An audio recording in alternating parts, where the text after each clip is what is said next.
அனைவருக்கும் வணக்கம். ஆபீஸ் விட 10 நிமிஷம் இருக்கும். அக்கவுண்ட் செக்ஷன் பாலாமணி கூப்பிட்டாள். காயத்ரி, ரகோத்தமன் வந்திருக்கார். ரகுவா? எதற்கு? இன்னும் நிச்சயதார்த்தத்துக்கு 4 நாள் இருக்கும் நிலையில் ஏதும் தகராறு செய்வானா? உடல் ஒரு முறை நடுங்கியது. ஏதும் சொன்னாரா பாலா? உன்னை பார்க்கணுமாம். எழுந்து வெளியே வந்தாள். காரிடரில் இருந்த பெஞ்சில் ரகோத்தமன் உட்கார்ந்திருந்தது தூரத்தில் இருந்தே தெரிந்தது. பளிங்கு மாதிரி ஒரு முகம். அவன் பெண் பார்க்க வரும்போது அந்த முகம்தான் மனசில் படர்ந்தது. அவன் மனசு அவ்வளவு பளிங்கில்லை என்று கல்யாணமான 4ஆம் நாளே புரிந்து போனது. மிட்டி பிறந்த பிறகு சின்ன விஷயங்களுக்கெல்லாம் சச்சரவு முளைத்தது. ஒரு நாள் அவன் ஷர்ட்டில் பட்டன் பீந்து போனதற்கு, என்னடி பண்ற, ஷர்ட்ல பட்டன் பிஞ்சிருக்கு பாத்தியா? அவன் குரலை ஓங்கின விதம் இவளையும் ஓங்க வைத்தது. ஏன், ஒரு நாள் தச்சு போட்டுக்கிட்டாதான் என்ன? சட்டையை தூக்கி எறிந்தான். மிட்டி கலங்கலாய் பார்த்தது அவளை புறப்பட வைத்தது. கிரஷில் விட வேண்டும். விடும்போது கழுத்தை கட்டிக்கொண்டு மா என்பாள். கண்ணில் நீர் நிறைந்திருக்கும். அந்த கணம் அந்த வேலையை விட்டுவிடலாமா என்று தோன்றும். ரகோத்தமன் விடமாட்டான். உயிரே போனாலும் அவனுக்கு முதல் தேதி சம்பளம் முக்கியம். இத்தனைக்கும் மேல் ரகோத்தமனிடம் சில நல்ல விஷயங்களும் இருந்தன. பெண் குழந்தை என்ற உடனே முகம் தூக்கும் மனுஷரிடையே பெண் சிசு வேண்டும் என்று வேண்டிக் கொள்ளும் மனசிருந்தது. மிட்டி பிறந்ததும் 1 மாசம் லீவ் போட்டு ஊருக்கு வந்தான். வாரி வாரி விளையாட்டு பொருட்கள் வாங்கினான். என்ன, சீதனமே சேர்த்துருவ போல? ரகுவின் அம்மா கிண்டலடிப்பாள். சேத்தா என்ன, என் பிள்ளம்மா. மிட்டியும் அவனிடம் ஒட்டிக்கொண்டதில் ஆச்சரியம் இல்லை. அந்த ஒட்டுதலினால்தான் அவனிடமிருந்து பிரிந்தபோது பாதிப்பு இருந்தது. ரகோத்தமனிடமிருந்து 1 வருடம் பிரிந்திருந்தால்தான் விவாகரத்து கிடைக்கும் என்றவுடன் காயத்ரி அம்மா வீட்டுக்கு வந்தாள். தாம்பரத்திலிருந்து தினமும் சென்னைக்கு போனாள். மவுண்ட் ரோட்டில் பேங்க் வேலை முடிந்து வீடு வர 7:30 8 ஆகிவிடும். மிட்டி சாப்பிடவே இல்லை காயத்ரி. உற்சாகமற்று மூலையில் ஒண்டியிருப்பாள். காயத்ரி பக்கத்தில் போய் தலையில் கை வைத்ததும் சுருண்டு கொள்வாள். ஏண்டா சாப்பிடல? அப்பா வேணும்மா. சாப்பிடு, வருவார். பொய். நீ இனிமே அப்பாட்ட கூட்டிட்டு போக மாட்ட. நீ பிரிஞ்சிட்ட. அதுக்காக சாப்பிடாமலேயே இருக்க போறியா? பசிக்கலை. மிட்டியை தூங்க வைத்த பின் அப்பா அறைக்கு வந்தார். காயத்ரி, சொல்றேன்னு தப்பா நினைக்காத. மிட்டி ரகுவை தேடுறாமா. தெரியுதுப்பா. அவளை நல்லா வச்சிருப்பார் இல்லையா? அவளுக்காகவாவது நீ உன் முடிவை மாத்திக்கலாம் இல்லையா?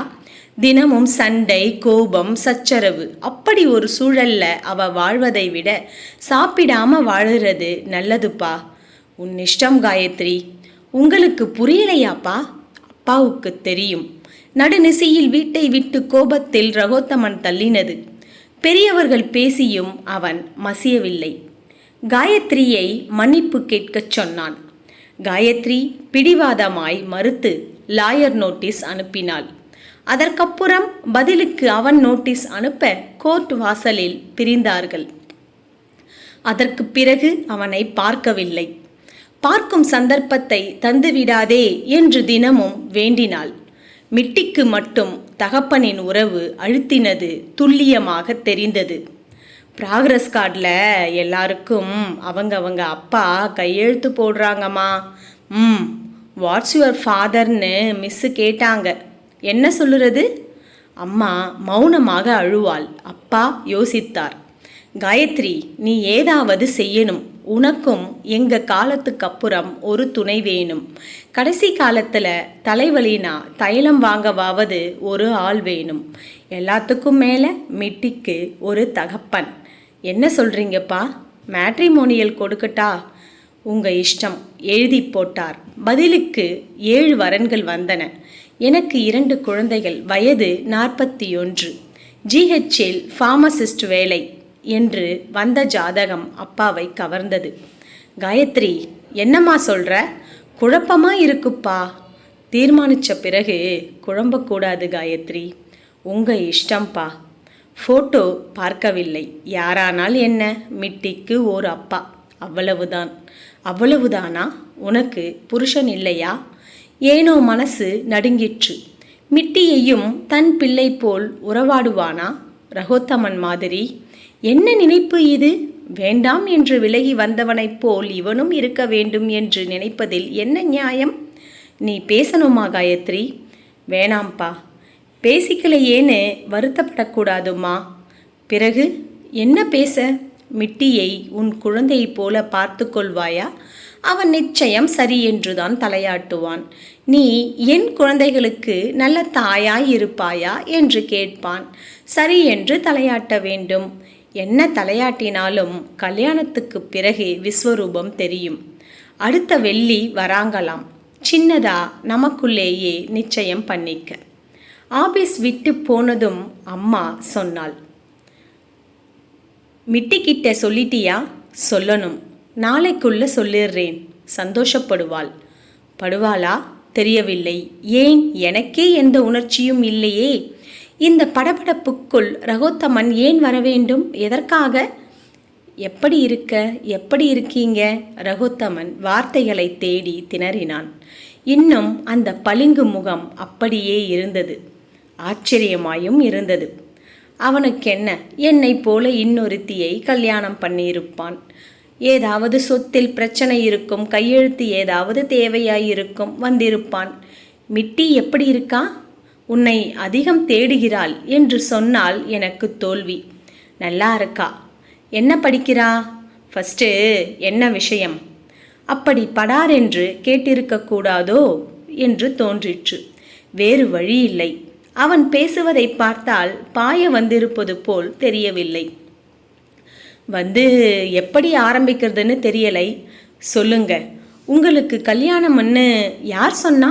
கேசவமூர்த்தி, என் ஃப்ரெண்டு தான். தற்செயலாக ஃபோட்டோ காட்டினான். ஓ, கல்யாணம் ஒழுங்கானதில் சந்தோஷம். ஆனால் என்ன? மிட்டி அவளை கேசவமூர்த்தி நல்லா வச்சுப்பார். இல்லை காயத்ரி, மாமா அத்தைக்கிட்ட விட்டுறணும். பிறகு மிட்டியை நான் பார்த்து கொள்கிறேன். காயத்ரி அதிர்ந்தாள். நிஜமாகத்தான் சொல்கிறானா? நாம் 2 பேரும் இருந்தும் அவள் அனாதையாக ஆயிடக்கூடாது காயத்ரி. நீ கல்யாணம் பண்ணிக்க, எனக்கு ஆட்சேபனை இல்லை. ஆனால் மிட்டி அனாதை ஆயிடக்கூடாது. நான் நம்பலை. நான் பொய் சொல்லலை காயத்ரி. நம்பணும். மிட்டிக்காக நாம் அப்பவே வீணா விளையாடின நாக்கை கடிவாளம் போட்டிருக்கலாம் காயத்ரி. தப்பு பண்ணிட்டோம். யோசிக்கணும். யோசிங்க. 78 700 21. எப்பனாலும் ஃபோன் பண்ணுங்க. அவன் சடாரென்று திரும்பி நடந்தான். கல்யாணத்துக்கு பிறகு மிட்டி உன் அம்மா அப்பாவிடமே இருக்கட்டும் என்று விட்டால் திரும்பவும் விவாகரத்தா? விவாகரத்து என்ன விளையாட்டில் ஃபவுல் கேம் மாதிரியா? வீட்டுக்கு போனபோது அம்மா அமைதியாய் கேசரியை நீட்டினாள். மிட்டி எங்கம்மா? விஷயம் சொன்னேன். அழுதா. ரூமில் படுத்திருக்கா. கேசரியை கீழே வைத்துவிட்டு படுக்கை அறைக்கு போனாள். எத்தனை போராட்டம் இவளுக்குள்! ரகு சொன்னது போல் இவளுக்காகவாவது நாக்குக்கு கடிவாளம் போட்டிருக்கலாம். கதவை திறந்தாள். மிட்டி கையில் எதையோ மடக்கி வைத்து படுத்திருந்தாள். மிட்டி, மிட்டி கூப்பிட்டதும் சட்டென்று தலையணை உரைக்குள் அதை மறைத்தாள்.